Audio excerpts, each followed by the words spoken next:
राधे राधे मित्रों। तो मित्रों, आप लोग राधा किशन के अपकमिंग एपिसोड में देखेंगे कि मित्रों, वीडियो शुरू करने से पहले अगर आप हमारे चैनल पर नए हैं और अगर अभी तक आप लोगों ने हमारे चैनल को सब्सक्राइब नहीं किया है तो चैनल को कर लीजिएगा सब्सक्राइब और बेल आइकन को ऑल पे करके प्रेस कर दीजिएगा, जिससे कि हमारी नई वीडियो का नोटिफिकेशन आपको मिल जाए। तो मित्रों, आप लोग देखेंगे कि राधा कहती है, शंखचूड़, कृष्ण ने मुझे गोपियों की रानी का स्थान दिया है। मैं तुम्हें विश्वास दिलाती हूँ कि सभी गोपियाँ मेरी बात का अनुसरण करेंगी। और फिर शंखचूड़ कहता है गोपियों से, तुम सबने अपने कानों से सुन लिया ना कि राधा क्या कह रही है।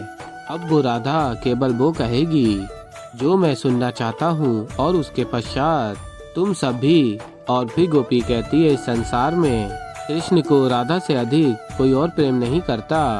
तो राधा शंखचूड़ की बात मानने के लिए कैसे तत्पर हो गई, कैसे कहेगी राधा वो सब। और तभी शंखचूड़ स्मरण कर रहा होता है, मुझे संदेह है कि राधा का कहा ये गोपियां मानेंगी या नहीं।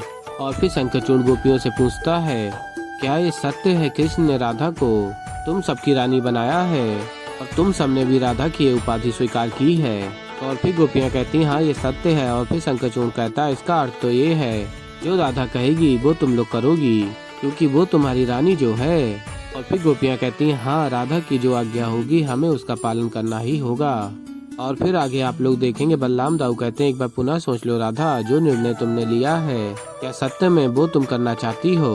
और फिर रुक्मिणी कहती है, हाँ राधा, हम कोई और मार्ग ढूंढ सकते हैं शंखचूड़ से गोपियों को छुड़ाने का। और फिर आगे आप लोग देखेंगे, गोपियां कहती हैं, मेरी ईश्वर से यही प्रार्थना है कि राधा ऐसा कुछ ना करे जिससे कृष्ण के प्रति उसके और हमारे प्रेम पर दोष लगे। और फिर शंखचूड़ कहता है, तुम्हारी प्रार्थना करने से अब क्या होगा, अब तो मेरी मणि का प्रकाश प्रत्येक स्थान पर विस्तृत होगा। अब गोपियों की रानी राधा जब ये स्वीकार करेगी कि वो मुझसे प्रेम करती है, कृष्ण से नहीं, और एक बार राधा ये स्वीकार कर ले तो संपूर्ण संसार को ये बात माननी ही पड़ेगी कि मुझसे श्रेष्ठ और सुंदर कोई और पुरुष नहीं। और फिर आगे आप लोग देखेंगे, महादेव देवी पार्वती से कहते हैं, किस विचार में खोई हो गौरी। और फिर देवी पार्वती कहती है, मैं ये सोच रही हूँ कि कितने कम समय में कितना कुछ हो गया। राधा कृष्ण के प्रेम में एक नई चुनौती आ पड़ी है। और फिर महादेव कहते हैं, मैं समझता हूँ गौरी, परंतु तुम भी ये स्मरण रखो, राधा और कृष्ण की लीला में इससे पूर्व भी कई भीषण परिस्थितियाँ आई, कई कठिन चुनौतियाँ आई, परंतु हर बार इन दोनों ने उन चुनौतियों का सामना किया और विजयी हुए। और फिर देवी पार्वती कहती हैं, किंतु महादेव, राधा ने जिस सहजता से कह दिया, क्या वो उतनी ही सहजता से शंखचूड़ को कह पाएगी कि वो कृष्ण को नहीं उससे प्रेम करती है। और फिर महादेव कहते हैं, जिन देवी राधा के मानस पटल पर केवल श्री कृष्ण की ही छवि अंकित हो, वो देवी राधा शंखचूड़ से भले ही ये कह दें, परंतु श्री कृष्ण के नेत्रों में नेत्र डालकर ऐसा कहना उनके लिए अत्यंत कठिन होगा।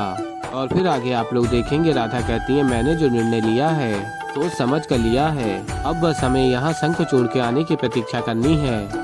और तभी सभी शंखचूड़ की प्रतीक्षा कर रहे होते हैं और श्री कृष्ण सबके समक्ष आ जाते हैं और कहते हैं, श्री कृष्ण इतनी क्रोधित हो कि इतनी बड़ी घोषणा कर दी राधे। और कहते हैं, आगे घोषणा कर दी है तो कार्य भी तुम अवश्य करोगी।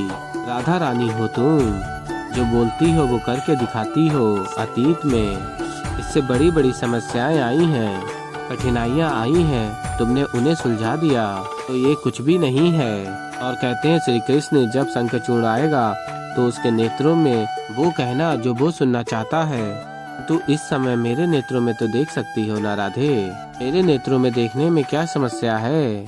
और फिर तभी राधा कृष्ण के नेत्रों में देख रही होती हैं। और फिर मित्रों, आप लोग आगे देखेंगे कि देवी पार्वती महादेव से कहती हैं, महादेव, अब मुझे ज्ञात हो गया है कि कृष्ण के नेत्रों में देखकर किसी और को ये कह पाना क्यों इतना मुश्किल है कि वो कृष्ण से नहीं किसी और से प्रेम करते हैं। और बताती हैं आगे देवी पार्वती, क्योंकि कृष्ण के नेत्रों में जो प्रेम बसा हुआ है उसे देखते ही लोग मनमोहित हो जाते हैं, जैसे कि इस समय राधा कृष्ण के नेत्रों में देखकर खो गई है। और फिर मित्रों, आप लोग आगे देखेंगे कि महादेव कहते हैं देवी पार्वती से, किंतु अब ये देखना होगा गौरी, क्या देवी राधा इस मोह में और अधिक उलझती हैं या फिर शंखचूड़ को वो कह पाती हैं जो वो यक्ष सुनना चाहता है। और फिर मित्रों आप लोग आगे देखेंगे कि श्री कृष्ण के नेत्रों में राधा देख रही होती हैं और फिर तभी राधा स्मरण करती हैं, यदि मैं कृष्ण के नेत्रों में खो गई तो शंखचूर्ण का सामना करने की क्षमता कम हो जाएगी। और फिर मित्रों आप लोग आगे देखेंगे कि राधा कृष्ण के नेत्रों से अपने नेत्र हटा लेती हैं और कहती हैं सभी से, मुझे नहीं लगता कि शंखचूर्ण यहाँ आएगा। और कहती हैं राधा आगे, मैं कहीं और जाकर उसकी प्रतीक्षा करती हूँ। और फिर तभी रुक्मिणी रोकती है, नहीं राधा, हम तुम्हें एकांत में शंखचूर्ण का सामना नहीं करने दे सकते। और तभी रेवती कहती हैं, हम सभी तुम्हारे साथ चलेंगे राधा।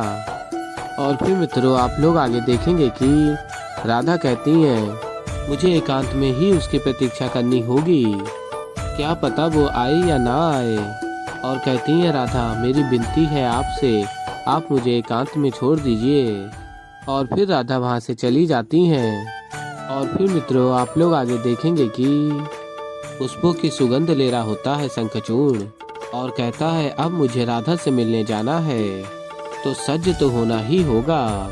और फिर शंखचूर्ण अपने ऊपर पुष्प डाल रहा होता है और अत्यंत प्रसन्न हो रहा होता है और कहता है गोपियों से, मुझे पूर्ण विश्वास है कि राधा मुझे देखते ही कह देगी कि वो कृष्ण से नहीं अपितु मुझसे प्रेम करती है और इसके पश्चात तुम सबको भी ये बात स्वीकार करनी होगी, इसीलिए सज्ज रहना। और कहता है, मुझे राधा से मिलने के लिए और भी तैयारियां करनी है, किंतु शीघ्र ही वापिस आऊंगा।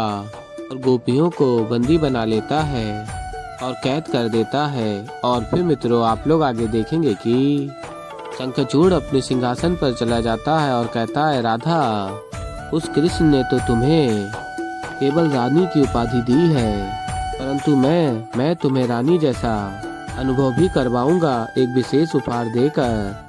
और फिर मित्रों आप लोग आगे देखेंगे कि शंखचूर्ण अपनी शक्तियों से विशेष आभूषण और उपहार प्रकट करता है और अत्यंत प्रसन्न होता है और कहता है, इस भेंट के पश्चात राधा को मुझसे सत्य में प्रेम हो गया तो मैं उसके समक्ष विवाह का प्रस्ताव भी रख दूंगा, और यदि राधा ने हाँ कह दिया तो उत्तम, अति उत्तम।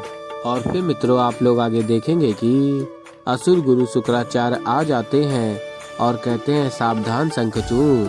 और फिर शंखचूर्ण प्रणाम करता है असुर गुरु शुक्राचार्य को।